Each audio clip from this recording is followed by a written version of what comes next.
Ini kita ngobrol buat Oke. podcast Boss Lady. Nah, ini tempatnya teman-teman. Ini banyak kan founder, startup founder, terus karyawan juga di sini, profesional, millennials sampai generasi Z juga ada dengerin di sini. Dan Mbak Nana kan ini sebagai ya orang yang bisa kita inilah ambil knowledge-nya dan pengalamannya. Boleh cerita sedikit nggak?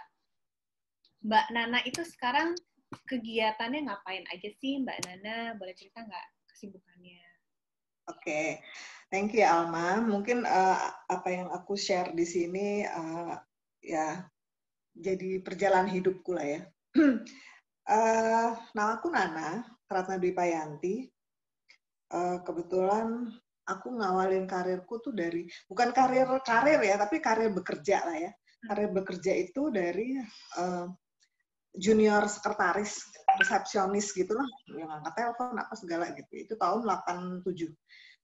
Itu kemudian karir bekerjaku mulai kelihatan lebih baik ketika aku join di grupnya Salim. Itu tahun 88 ya. 88 aku 4 tahun di sana. Setelah itu masih jadi, waktu itu aku jadi sekretaris GM marketing. Nah, di sekretaris GM marketing itu aku banyak belajar lah. Banyak belajar mengenai dunia advertising gitu, terus bagaimana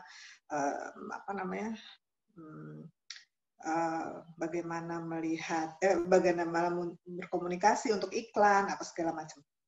Nah, itu alhamdulillahnya bosku tuh yang model ngasih apa ya, percaya gitu loh.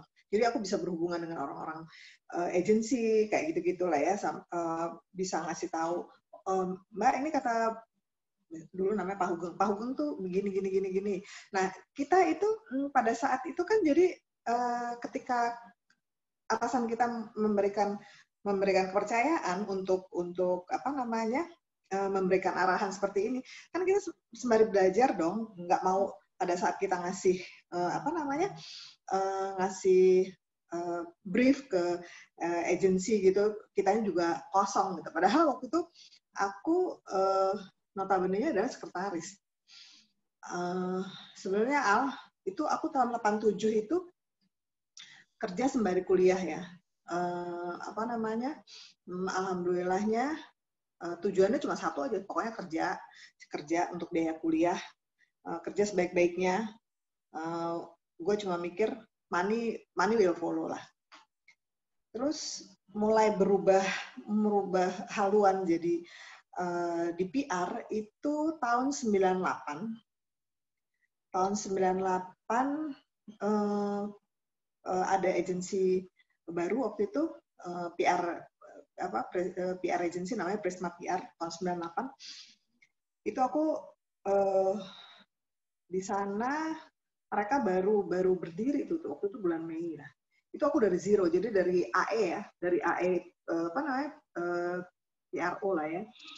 Ya belajar banyak lah mengenai bagaimana berpikir strategi, bagaimana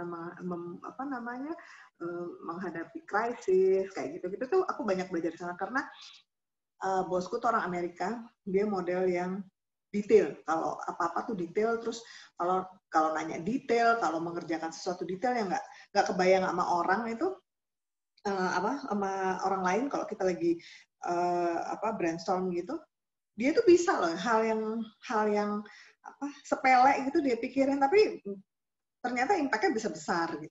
Nah, itu perjalanan karirku lah ya dari tahun 87 sampai tahun 9 tapi aku sempat di advertising agency di FCB itu tahun 93. Tahun 93 aku sempat di FCB. Waktu itu belum masih FCB Mojo dari Australia. Itu tahun 93, aku lumayan lama lah di sana, 4 tahun mungkin ya. Setelah itu tahun 98 aku mulai di Prisma PR. Nah, di Prisma PR tuh banyak banget belajar. Segala macam lah ya, karena agensi itu kan enaknya kasusnya banyak gitu loh, Al. Kemudian tahun 2000 aku dibajak sama Satlindo waktu itu. Karena aku kebetulan lagi ngerjain kerjaannya Satlindo dan apa namanya kebetulan direktur in charge-nya tuh puas gitu dengan kerjaanku sampai beliau kepingin aku join di Satlindo. Nah dari situlah apa namanya mulai aku berkarir di perusahaan telco terbesar ya waktu itu di Indonesia, salah satu ya selain Indosat. Nah, tahun 2001 Indosat Satlindo merger sama Indosat. Ya, kurang lebih seperti itulah. Nah, aku cuma mikir sepanjang hidupku itu kan ngurusin brand orang, ngurusin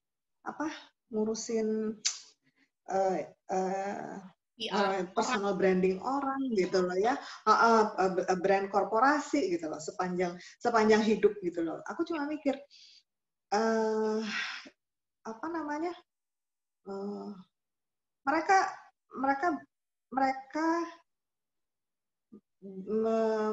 mempunyai branding yang kuat. Gue cuma mikir waktu itu anak-anak gue gimana ya gitu. Waktu itu anak gue udah 3 tuh. Gue cuma mikir itu tahun berapa ya? Gue di Satlindo 11 tahun, di Indosat 11 tahun lah ya. Aku cuma mikir, itu ketika umurku 45. Aku cuma mikir, kenapa gue nggak berusaha, maksudnya gini, membuat strategi buat anak gue gitu loh. Yeah. Kan dia titipan gitu. Gue cuma waktu itu mikirnya gitu. Dia kan titipan. Nah, kalau gue dititipin sesuatu terus gue nggak bisa menghasilkan yang baik gitu, itu gimana? Itu sih sebenarnya waktu itu salah satu terpikir untuk keluar dari sebuah korporasi besar itu salah satunya adalah seperti itu loh. Wah, berarti alasannya memang untuk keluarga ya, untuk anak. Iya, waktu itu iya gitu ya. Maksudnya memang itu salah satunya gitu loh. Karena kalau kita kerja sama korporasi besar itu kan ada jam yang pasti gitu ya. Indosat jauh lagi, rumahku di Tangsel, Indosat di Medan Merdeka. Yeah. Jam 6, setengah 6 gue udah berangkat gitu loh. Pulang paling nggak jam 8. Maksudku nggak punya waktu juga banyak. Gitu. Yeah. Nah, tapi aku happy ya dengan dengan pekerjaanku. Aku happy banget. Aku itu nggak pernah punya cita-cita, Al. Gue nggak pernah punya target, oh gue mau jadi ini. Habis itu gue mau jadi ini, nggak pernah. Aku cuma selalu berusaha bekerja dengan loyalitas dan integritas. Gue percaya banget yang namanya rezeki, ya, money will follow. Udah itu aja.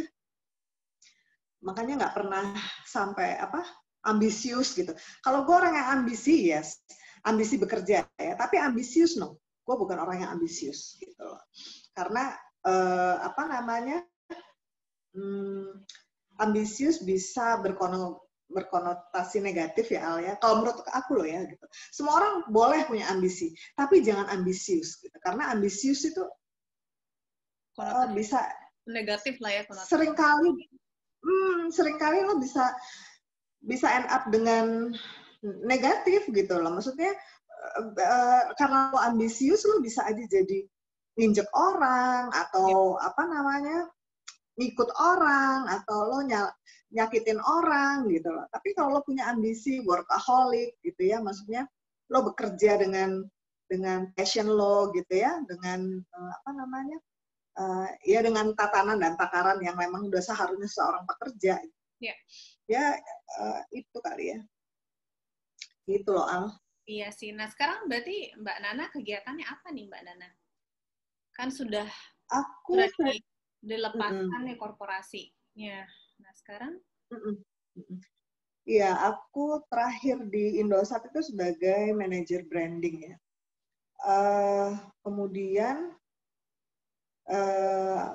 setelah aku berangkat haji, aku diminta sama ada sebuah agensi yang sedang mengalami krisis dalam artian jadi kliennya itu di blackmail lah ya, diperas gitu loh oleh ada salah satu ada beberapa wartawan gitu. Nah terus kebetulan aku handle itulah. Nah dari situ terus aku mereka membutuhkan PR director. Yeah. Mereka membutuhkan PR director, terus untuk megang brand besar gitu ya, brand besar. Tapi sebelum join mereka bawa aku ke klien gitu loh. Kliennya oke nggak gitu dengan aku gitu. Ya alhamdulillah sih mereka oke gitu, dan mereka tahu aku dari korporasi besar gitu. Jadi mikirnya juga cukup hati-hati kalau membuat sebuah strategi atau membuat sebuah pernyataan atau apapun lah ya. Ya kayak gitu. Itu aku nah aku lumayan berapa ya, setahunan lah ya di agensi itu, di Leo Burnett. Aku pegang Samsung waktu itu. Samsung waktu itu aku pegang all range. Jadi ada mobile, ada laptop, ada segala macam lah ya, ada kulkas, TV dan lain-lain. Jadi lumayan kaya ilmunya lah ya, mengetahui produk atau segala macam. Nah, terus aku mulai setelah itu aku mulai melepaskan dari agensi besar karena gue nggak bisa, dalam artian pulang malam-malam terus yang waktunya juga setiap malam tuh bisa aja juggling banget lah gitu ya. Sampai aku mikir ini deh aku konsen, aku harus mikir benar-benar untuk keluargaku sama pekerjaan yang bisa gue handle dari rumah gitu lah ya. Nah itu aku mulai freelance gitu ya. Ya tetap pada bidangku sih, komunikasi. Tapi aku hanya megang beberapa klien yang memang tidak terlalu menyita waktu. Itu aja sih, Al. Oke, jadi dipilih-pilih juga ya kliennya, biar nggak lelah ya Mbak Nana. Tapi seru banget. Seru banget sih. Jadi sekarang juga banyak banget yang akhirnya pada memilih jalan freelancer ya Mbak Nana. Mungkin some of them memang tidak ada pilihan lain selain jadi freelancer. Dan yang lain banyak juga yang resign dari perusahaan besar dan akhirnya malah memutuskan full freelancer. Nah ini nih kayaknya perspektif yang bisa kita pelajari lah dari sini. Gimana dari korporasi menjadi freelancer. Nah Mbak Nana, ngomong-ngomong tentang perspektif nih, bisa nggak cerita sama kita kira-kira why not now momennya Mbak Nana? Pernah nggak yang bisa kita pelajari lah dari pengalaman tersebut? Pastinya kalau kita kerja dengan korporasi gitu ya, atau kerja dengan sebuah perusahaan tuh, pastinya kita punya kewajiban ya.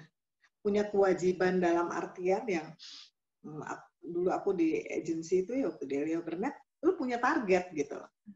Lu punya target yang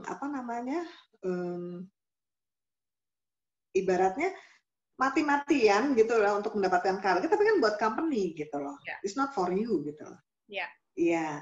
Yeah. Sudahlah suffer gitu ya, dalam artian waktu habis gitu ya, terus bisa aja ribut di rumah gitu karena sering banget meeting keluar apa segala macam gitu ya. Jadi gue cuma mikir semua itu kan ada masanya, ada waktunya ya. Masa sih gue nggak bisa memilah gitu ya. Terus aku juga tahun berapa ya? Aku sebenarnya udah kepikiran sih Al untuk kayak work from home kayak sekarang itu udah itu sebenarnya gue udah terpikir dari tahun berapa ya, waktu aku ke rumah temanku, dia tinggal di Prancis ya.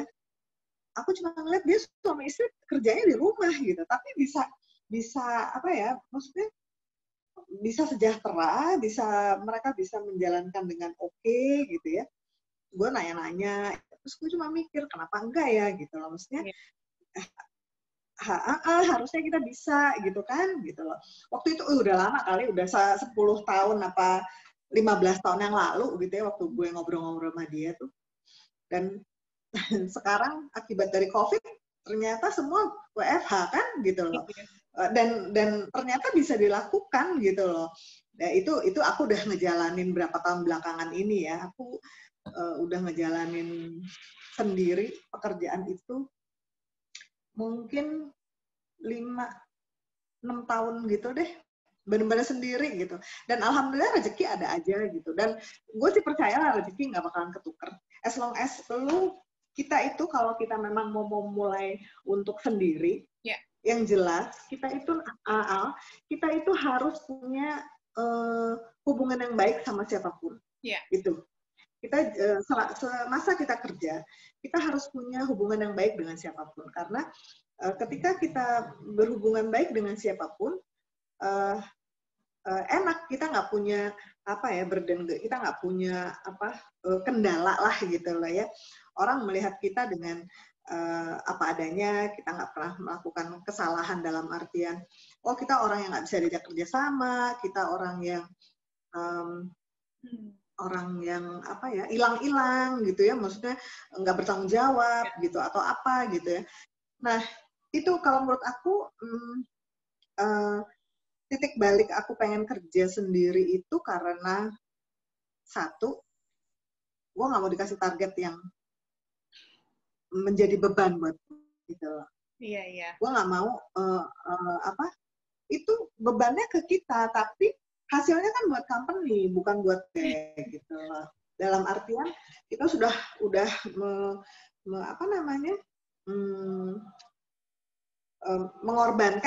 mengorbankan waktu yang begitu besar, yang begitu banyak. Tapi itu hasilnya ya kita kan dapat gaji gitu kan, bukan hal yang maksudnya udah jelas lah gajinya segitu gitu Al. Jadi itu sebenarnya titik balik salah satunya. Gue juga mikir karena gue pengen gitu loh nemenin anak-anak, terus gue pengen nge-branding mereka menjadi seorang yang lebih baik gitu loh ya, karena kan gue sebagai ibu tuh punya tanggung jawab yang cukup besar gitu kan. Terus ya itulah itu kurang lebihnya kenapa sekarang gitu loh gue bekerja sendiri, itu aja. Kalau tips kalau kita mau memulai kerja sendiri ya kita harus terus membangun relasi sama stakeholders yang biasa kita berhubungan, itu aja kan. Kalau misalnya di komunikasi kita harus banyak berhubungan baik dengan misalnya klien, mantan klien, terus media, terus teman-teman di agensi gitu loh ya. Itu tetap harus dibina gitu loh, gitulah kurang lebihnya. Setuju sih, aku setuju banget. Kita semasa masih bekerja gitu ya, membangun relationship dengan siapapun gitu, dan nantinya kalau misalnya kita finally decided untuk bisnis sendiri dan jadi entrepreneur, itu jalannya pasti lebih mulus lagi. Nah, Mbak Nana boleh nggak kasih kita masukan sedikit, kira-kira mindset apa ya yang harus kita punyai dalam hidup kah, dalam bisnis kah, atau dalam karir kah? Kira-kira mindset seperti apa? Oke. Yang jelas kita kalau kerja, kita ya udah kerja aja gitu. Maksudnya nggak usah mikir, oh gue harus jadi ini nih, gue harus jadi ini. Gitu. Bayangkan Alna, gue dulu dari zamannya cuma jadi junior sekretaris, jadi sekretaris GM, itu gue nggak pernah kebayang gue pernah jadi sekretaris GM di Salim Group gitu, zaman itu gitu ya. Terus aku di agency, terus jadi PR manager gitu, PR director. Gue nggak punya ambisi sebenarnya. Bukan nggak punya ambisi. Aku nggak punya target. Oh, gue dalam 10 tahun gue harus jadi ini gitu. Sebenarnya nggak bagus juga sih, tapi itu sebenarnya sedikit mengurangi beban. Mengurangi beban lo untuk Untuk lu bekerja aja dengan baik. Pokoknya intinya cuma satu, lu bekerja baik, lu harus jadi orang yang mempunyai integritas, loyalitas gitu ya. Karena yang namanya bekerja, semua pekerjaan, apalagi komunikasi itu kan generik ya. Iya. Itu bisa dipelajari dan lu bisa jadi orang yang bagus di dalam pekerjaan lo kalau lo serius dan fokus, udah itu aja gitu. Jangan cepet patah semangat gitu ya, kalau karena dimanapun yang namanya bekerja sama aja gitu loh. Ambil aja sisi baiknya gitu loh. Aku tuh pernah ya kerja sama kerja di yang pertama ya, gajiku lah cuma tahun 87 tuh gajiku cuma 150.000 Al.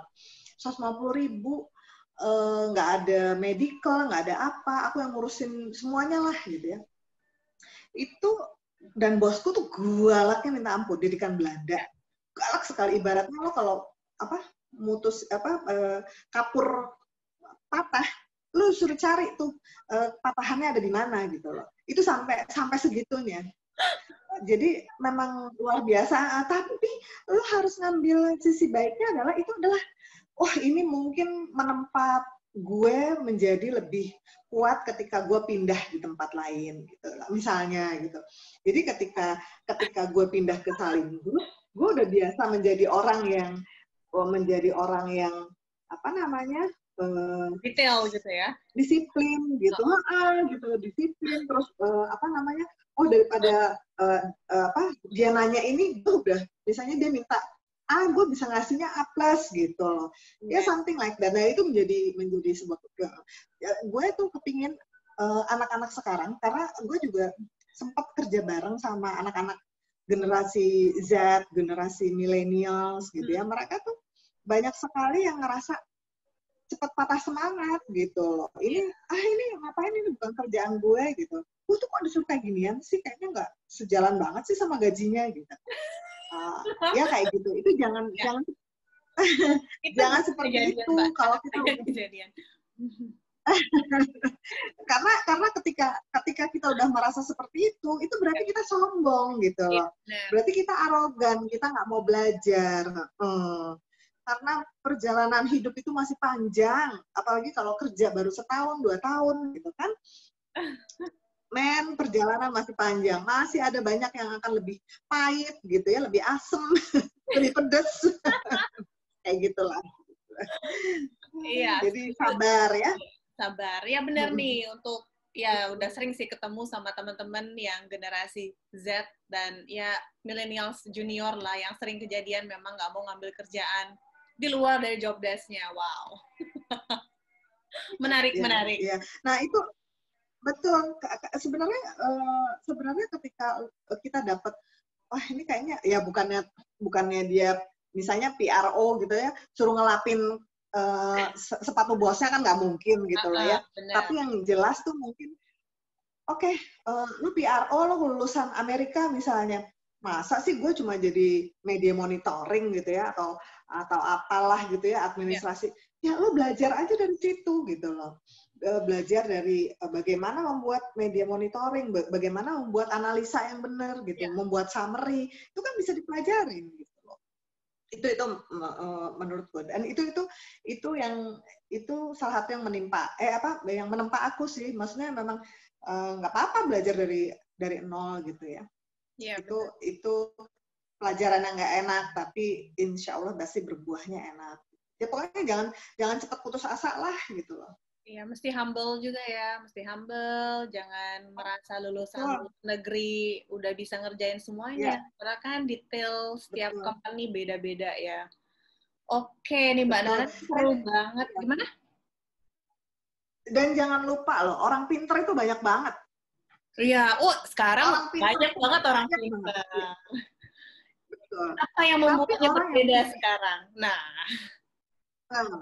Orang yang mempunyai attitude yang baik itu jarang. Jadi orang pintar banyak gitu loh. Aku sih nggak menyalahkan generasi millennials atau generasi Z ya, karena anak-anakku kan seperti itu. Memang nggak bisa disalahkan juga, kondisinya berbeda. Dulu kita nggak melek teknologi, mereka sekarang hidup dalam teknologi modern. Apa-apa gampang, tinggal googling atau itu yang membuat mereka sedikit banyaknya demanding dan nggak tahan banting gitu loh. Jadi kalau menurutku ya apa namanya kita kita walaupun melek teknologi, walaupun kita orang yang pintar gitu ya, kita tetap harus humble mau belajar. Apa namanya? Kita tetap harus mempunyai etika yang baik gitu. Karena etika yang baik itu sebenarnya nggak ada sekolahannya gitu loh. Tapi itu kita pelajari, kita jalani, dan itu akan berbuah yang bagus gitu loh. Apa namanya, kalaupun kita memang lulusan dari universitas terbaik di negeri ini atau lulusan dari luar gitu ya, kalau kita nggak punya attitude yang bagus, ya susah ininya ya, maksudnya susah untuk beradaptasi, susah untuk menjadi kaya ilmu gitu loh. Karena kan pengalaman itu adalah guru yang terbaik gitu loh. Berapa persen sih apa yang kita pelajarin di kampus diterapkan di pekerjaan? Paling cuma 20%, 30%, ya nggak, Al? Iya, benar banget. Banyak kan nggak kepake juga sih ilmu dari kampus. Nah, betul. Ilmu real. Jadi jangan lupa. Iya, betul. Ilmu yang real itu adalah pengalaman. Iya, benar. Aku setuju banget. I like that. Thank you loh Mbak Nana sudah sharing sama kita nih. Banyak banget knowledge yang bisa kita petik. Sebenarnya pengen banget ngobrol panjang lebar sama Mbak Nana karena penasaran banget. It's really true though. It's better untuk bikin strategi untuk keluarga sendiri kan. Means itu kan kita mengaplikasikan apa yang dari kantor, dari korporasi, kita aplikasikan di rumah gitu ya. Ya kan? Ya kan Mbak Nana ya? Aplikasikan di rumah, kenapa nggak bikin keluarga kita lebih besar atau mungkin knowledge tersebut dimanfaatkan di rumah gitu. Oke Mbak Nana, nih kalau teman-teman mau kenalan Mbak Nana, bisa hubungin kemana nih Mbak Nana? Aku bisa dihubungin di Instagram di Nana _RDW, atau bisa di Facebook di Ratna Dwi Payanti. I'm all this kan gitu loh. Jadi punya Facebook gitu lah. Atau googling Nana Biawi Harta juga biasanya keluar banyak. Kebetulan suami gue bekas orang media, jadi ya. Jadi namanya di mana-mana ya, terkenal. Oke. Iya, namanya di mana-mana. Oke, nanti juga aku akan tulis di caption link dari Instagram, Facebook, apalagi ya, itu aja kali ya. Jadi teman-teman kalau mau kenalan bisa langsung klik aja linknya, bisa langsung sapa Mbak Nana di Instagram ataupun di FB-nya. Nah Mbak Nana, kasih dong kita sepatah dua patah kata lah penutup sebagai masukan untuk kita nih pendengar di sini. Oke. Kita bekerja itu harus dengan etika.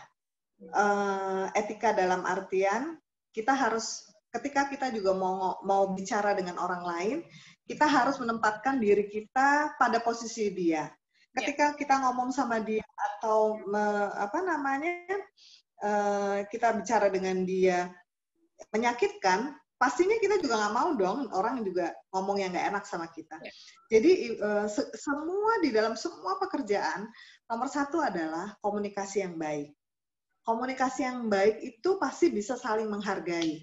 Ketika kita saling menghargai, ritme pekerjaan menjadi lebih mulus. Ibaratnya kalau lagu itu bisa menjadi nada yang merdu, yang indah gitu loh. Itu aja sih Al. Oh, I like it. Ini benar sih, ini benar banget. Oke, thank you Mbak Nana atas waktunya ngobrol-ngobrol kita sore hari ini. Nah, nanti mungkin kita bikin sesi 2, kita ngobrolin hal yang lain lagi di episode berikutnya ya. Oke. Thank you Mbak Nana for your time. Terima kasih Alma, sehat terus, sukses terus juga buat semuanya. God bless. Sehat terus Mbak Nana, thank you.